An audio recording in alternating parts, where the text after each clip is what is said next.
প্রকৃত ভক্ত সর্বাবস্থায় শ্রীভগবানের উপর নির্ভর করে বেড়ালের ছানার মতো পড়ে থাকে আর কেঁদে কেঁদে ডাকে, তাঁর নিকট কাতর প্রার্থনা জানায়।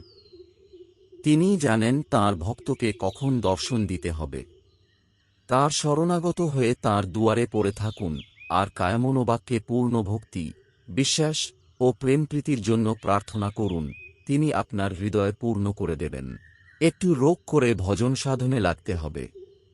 নিয়মিতভাবে জপ করে যান আর জপের সঙ্গে সঙ্গে খুব কাতরভাবে প্রার্থনা করবেন, প্রভু, তোমার ধ্যান যাতে হয় আর তোমার শ্রী পাদপদ্মে মন যাতে লীন হয়, তাই করে দাও। তিনি তাই করবেন, নিশ্চয় জানবেন। তিনি সকলের হৃদয়ের গুরু, পথ প্রদর্শক, প্রভু, পিতা, মাতা, সখা ও জীবের সর্বস্ব। সংসারে যাদের আমার আমার বলে লোক কাঁদছে, তারা সবই দুদিনের। চিরসাথী একমাত্র তিনিই। একমনে খুব নাম জপ করে যান, দেখবেন ক্রমে আপনা হতেই ধ্যান হবে। খুব প্রেমের সহিত ইষ্টমন্ত্র জপ করতে করতে ক্রমে প্রাণে এক বিমল আনন্দের অনুভব হয়। সেই আনন্দ স্থায়ী হলে তাও এক রকমের ধ্যান। ধ্যানের বহু রকম আছে।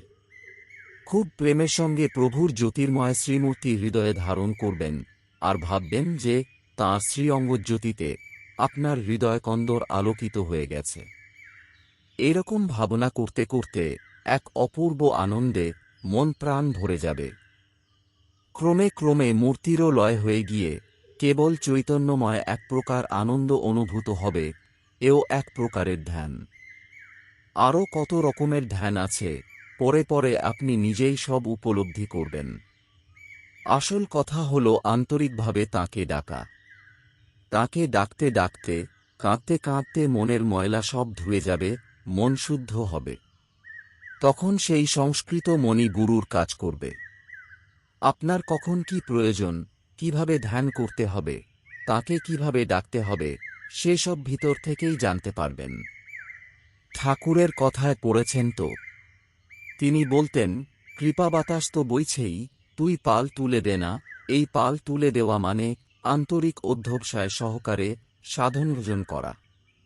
তিনি সদাই কৃপা করবার জন্য বসে আছেন, যেমন মা অবোধ শিশুকে কোলে তুলে নেবার জন্য হাত বাড়িয়ে থাকেন, তেমনি।